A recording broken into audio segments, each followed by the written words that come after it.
Nazdar rybáři, tak vás vítám u dalšího videa z rubriky Co se mi líbí. Tentokrát jsem si tady pro vás připravil tyto rukavice. Potřeboval jsem prostě nějaké rukavice, když chytám v noci, tak abych si nemusel furt svítit vším možným, tak zase Čína samozřejmě. Našel jsem tady toto v nabídce, jsou to jednoduché rukavice se světýlkem, které si prostě nazujete, navlečete na ruku. Jednoduše si je přichytíte. Zapnete a svítíte. Já schválně teďka vypnu lampičku, abyste viděli, jak to krásně svítí. Takže opravdu v noci nemusím zapínat čelovku, stačí mi tyto rukavice, které navíc trošku i hřejí, abych viděl vlastně na ten háček, návnadu, nebo případně, že hledám něco v brašně. Jo, počkat.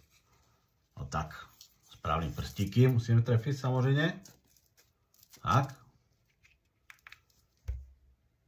Tak. Ano, tak. Teď mi to trošku zbláznila lampička, pardon. Za málo peněz, hodně muziky. Opravdu jsem strašně s nima spokojený. Dokonce i na ně pršelo, nic jim to neudělalo, furt fungují dál. Takže já si je můžu vynachválit. Sranda byla, když došli, tak tam byl vlastně takový taková ta plastová folie, když vytáhnete vlastně, aby se vám jako kdyby aktivovala ta baterka. Tak jsem to vytáhl, nic to nedělalo. Tady je malý takový křížový šroubeček, takže jsem to musel otevřít, abych se podíval, jak ta baterka tam je, dobře. Jestli není třeba už jako kdyby náhodou vybitá, nebo vytekla, nebo však to znáte. Tak pro jistotu tam nedali vůbec. Ani do jedné samozřejmě. Ale kdo má doma dítě, tak o knoflíkové baterky nemá nouzy. Takže jsem to rychle doplnil, pozapínal a naprosto spokojený. Chcete vědět cenu? 55 korun. Jeden pár. Opravdu.